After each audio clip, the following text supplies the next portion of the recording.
खुशी है कि अब छात्र अपने बारे में निर्णय लेगा, हम उस पर थोपेंगे नहीं। वो जिस भी विषय को ले सकता है वो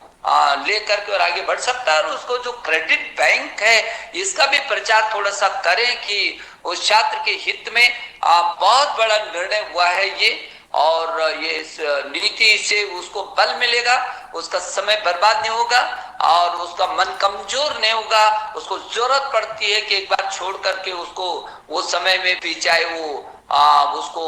सर्टिफिकेट मिले, डिप्लोमा मिले, डिग्री मिले, लेकिन यदि बीच में छोड़ के जाता है तो दोबारा वो अपने क्रेडिट के आधार पर वो अपनी शिक्षा को शुरू कर सकता है, उसके भविष्य के साथ कोई अन्याय नहीं होगा। तो ये जो उसके मन के अंदर एक नया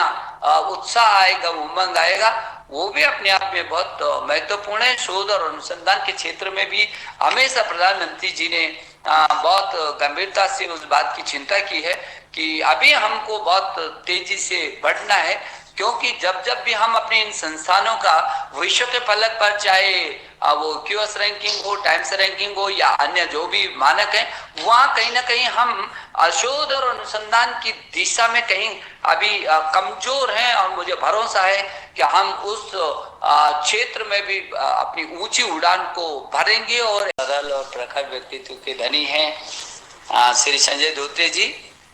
हमारे सचिव श्री अमित खरे जी, और जिनके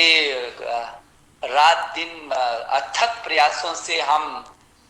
नई शिक्षा नीति को सामने ला पाए हैं। और यूजीसी के चेयरमैन धीरेन्द्र मधुर जी, प्रोफेसर डीपी सिंह जी, धीरेन्द्र मधुर जी ही मैं बोलता हूँ इनको, तो इनके और इनकी टीम के भी बहुत प्रयास से जो आज ये नई शिक्षा नीति 2020 आ पाई है। और हमारे अन्य सभी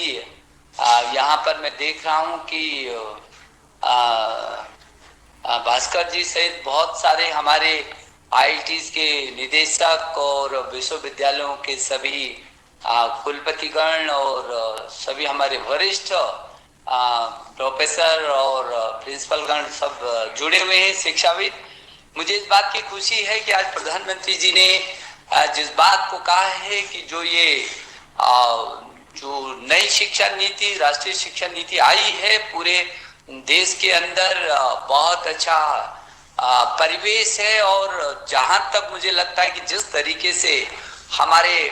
सभी कुलपतिगण ने, निदेशकगण ने, पूरी टीम ने इस शिक्षा विभाग के इस परिवार में इस नई शिक्षा नीति को अध्ययन करके उस पर लेखों को लिखा है, सोशल मीडिया में लिखा है। मैंने सभी लोगों के लेखों को पढ़ा है और मुझे गौरव महसूस होता है कि हमारी जो ये टीम है, जो जिसके कंधों पर इस देश की महत्वपूर्ण शिक्षा का भार है, जो भारत के भविष्य के निर्माण में एक शिल्पी का काम कर रहे हैं, प्रेरक का काम कर रहे हैं, वो लोग इस शिक्षा नीति से बहुत अच्छे से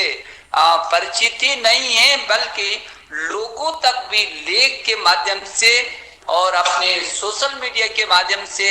भिन्न भिन्न माध्यमों से आपने जिस तरीके से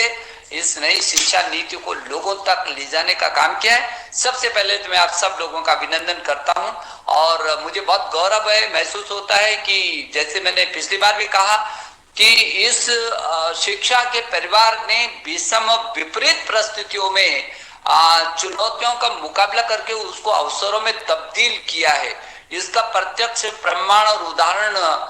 कोरोना के संकट काल से जिस तरीके से आप लोग गुजरे हैं और हर चुनौती का मुकाबला करके और आप एक योद्धा की तरह आगे बढ़ते जा रहे हैं, ये छोटी बात नहीं है। हिंदुस्तान 130 करोड़ लोगों का देश और अमेरिका की कुल आबादी जितनी नहीं है उससे ज्यादा यहाँ पर 33 करोड़ से भी अधिक छात्र और छात्राएं हैं। इनको संभाल पाना, जबकि बच्चे घर पर कैद हो गए हों, छात्र छात्राएं, और ऐसी परिस्थिति में उनको ऑनलाइन पर लेकर के आना, ये छोटी और सहज बात नहीं है। ये पूरी दुनिया में एक अद्भुत उदाहरण आपने प्रस्तुत किया है। आज सुबह हमारे प्रधानमंत्री जी का हमको मार्गदर्शन मिला है और जो उनको आपको मार्गदर्शन मिला है उस मार्गदर्शन के अनुरूप मुझे भरोसा है कि आप उस दिशा में लगातार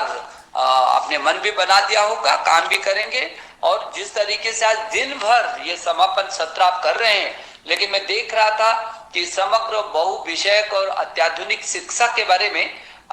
प्रोफेसर धीरेन्द्र पाल सिंह जी, अध्यक्ष यूजीसी की अध्यक्षता में, प्रोफेसर MK श्रीधर जो सदस्य भी राष्ट्रीय शिक्षा नीति प्रारूप समिति के, और वक्ताओं में प्रोफेसर नजमा अख्तर, कुलपति जामिया मिलिया इस्लामिया दिल्ली, वो भी वक्ता के रूप में थे, और प्रोफेसर सुरेश कुमार, कुलपति इफ्लू हैदराबाद। एक सत्र पूरी तरीके से विभिन्न वक्ताओं, सहयोगियों के विचारों के साथ इस महत्वपूर्ण विषय पर आपने विचार विमर्श किया है। मुझे भरोसा है कि DP सिंह साहब जो